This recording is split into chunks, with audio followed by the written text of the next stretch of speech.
באים אליי הרבה בעלי עסק, אנשים שעושים הרבה פעולות, מנסים לקדם את העסק שלהם, עושים או מה שאמרו להם, או מה שהם ראו שאנשים אחרים עושים, והם חושבים שזה מה שיעזור להם. והם בדרך כלל נוחלים הרבה מאוד אכזבות. אחת הסיבות שהם נוחלים אכזבה, זה אומר שבעצם לא היית נוכח בעסק שלך, זה אומר שלא אתה ניהלת אותו, נתת למשהו או למישהו אחר לנהל אותו. וב4 מפגשים, על פני זמן יחסית קצר של 8 שבועות, הטרנספורמציה היא מדהימה. כשאתה רואה אותם בסוף המפגשים, אתה מרגיש שאתה יושב בנוכחות של בעלי עסק, של אנשים שנמצאים בתוך מה שהם עושים, מאוד מכוונים, מאוד מדויקים בעשייה שלהם, מחוברים לגמרי למי שהם, ואז מתחילות לצאת התוצאות. להפוך את עצמי למישהו שאכן יגיע לתוצאות. היה פה דיוק.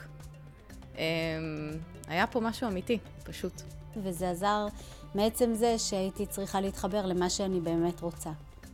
היה בכל התהליך הזה, בכל הבירור הזה, היה שם משהו שחיבר את כל הפאזל ופתאום מובן לי הכל.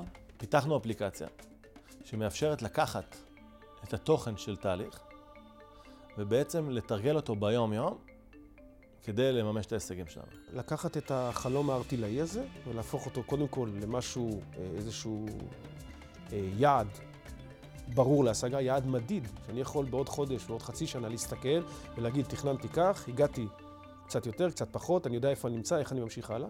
מעט פעולות נכונות שהלב הוא זה שמנחה אותם. כל אחד יכל למצוא את עצמו במקום הכי אמיתי לו, ומשם לצאת לפעולה. וזה היה מאוד מרגש. בין ים הטקטיקות, החוכמה היא לא לעשות הרבה, אלא לבחור את זאתי שתביא אותך למקום. ואתה לא יכול לבחור את זאת שתביא אותך למקום עד שאתה לא מתחבר למנהל הפנימי, לטייס שיושב בפנים, לזה שידע לאן לקחת את המטוס, את הספינה הזאת, ולשוט איתה להצלחה.